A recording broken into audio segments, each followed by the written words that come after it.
Okay, let's get right into it. We're going to talk about the hidden elements that pretty much power our entire modern world. These are the literal building blocks of the 21st century, and the fight to control them, well, it's reshaping global power as we speak.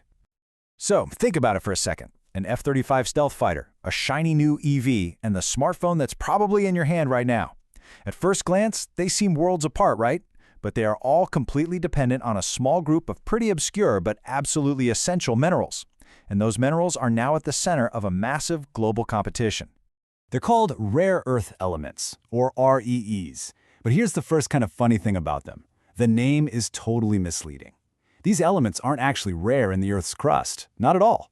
The real problem, the real rarity, is finding them packed together in a way that makes them cheap enough to mine. And then you have to process them, which is a really difficult, really expensive, and frankly, an environmentally nasty business.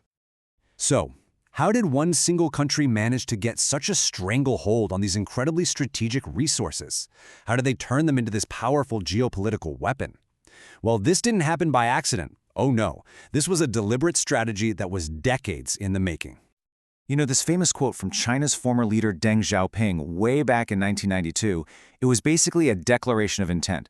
It laid out a long-term vision to completely dominate this critical market, because they knew that whoever controlled these elements would control the future of technology. And this slide, wow, it just shows you the absolutely staggering result of that strategy. See, other countries might dig the raw ore out of the ground, but China's dominance in the refining and processing stage, the part that really matters, is almost total. I mean, look at that, 92%. That number means that pretty much every advanced economy on the planet depends on China to turn raw dirt into the high-tech guts that power our world. And they pulled this off with a masterclass in economic strategy. They used this powerful cocktail of government subsidies and, let's be honest, much looser environmental rules. It meant they could produce rare earths way cheaper than anyone else, and they systematically drove their international competitors right out of the market. They basically engineered the global dependency we're all living with today. But here's where the story takes a much darker turn. This dominance comes at a staggering and often totally unseen cost. We're told these minerals are powering a green future, but as we're about to see, the way they're ripped from the earth is anything but clean. Right, so this is the promise we all hear about. These minerals are the key to a sustainable future. They're the magic ingredients inside electric car motors and those giant wind turbines, the very technologies we're banking on to fight climate change. But here's the brutal reality on the ground. To maintain its dominance while also cleaning up its own backyard, China has effectively outsourced some of its dirtiest mining operations to its southern neighbor, Myanmar. And there, in these unregulated, militia-controlled areas, entire ecosystems are just being destroyed. What's really shocking is the process itself. You can see it here.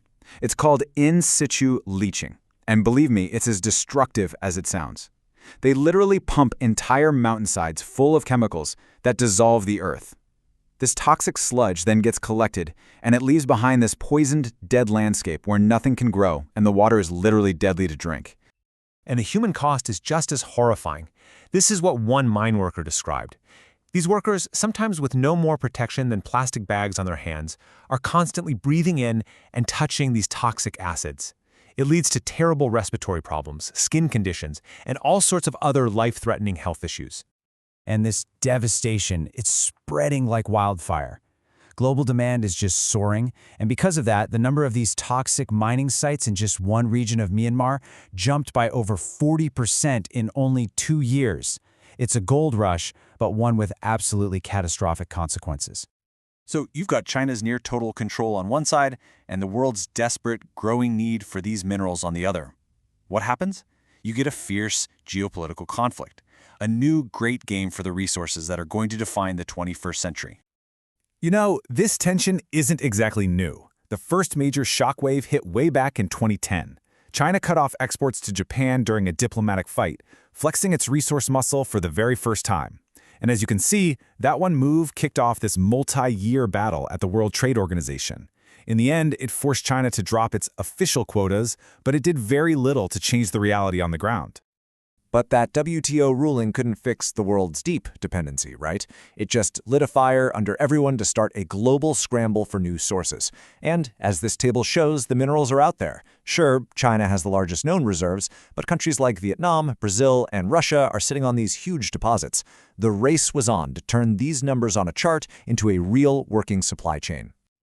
Greenland has become a key battleground in this new great game. It's got these massive, untapped deposits, but getting them out is a huge struggle against a brutal climate, a total lack of infrastructure, and, understandably, intense local opposition over environmental worries. Both the US and China are now vying for influence there, each trying to lock down access to this Arctic prize. Meanwhile, over in Ukraine, the ongoing war is, in part, a war for minerals. Russia's invasion has given it control over a huge chunk of Ukraine's significant mineral wealth, including rare earths. This adds this whole other devastating layer to the conflict. It's a battle for what might be Europe's last great mineral trove. So what does all this intense competition actually mean for the future? For the green transition we keep talking about, for our national security, and for every single piece of technology we use every day. So how does the world break free from this dependency? Well, the response is happening on a bunch of different fronts. First, there's urban mining, which is a cool way of saying we need to get better at recovering these precious elements from our mountains of e-waste. Then you've got pure innovation, designing new tech that just doesn't need these specific elements. Diplomatically, new alliances are forming, like the Mineral Security Partnership, to fund and secure new projects. And finally, there's the most direct approach, just investing heavily in new mining and processing in places like Australia and Canada to build a whole parallel supply chain from scratch. And let's be really clear, the stakes in this global game are absolutely immense. Controlling these minerals isn't just about who makes the next smartphone. It's about who builds the next generation of fighter jets, who leads the AI revolution, and who masters the world-changing technologies we're only just starting to dream about, like quantum computing. Which leaves us with a final, kind of provocative thought. This isn't some far-off future problem. This quiet race for these elements is already boiling over into open confrontation. It's shaping new alliances and stoking old rivalries. The great conflicts of this century might not be fought over borders or beliefs, but over the very dirt that builds our modern world.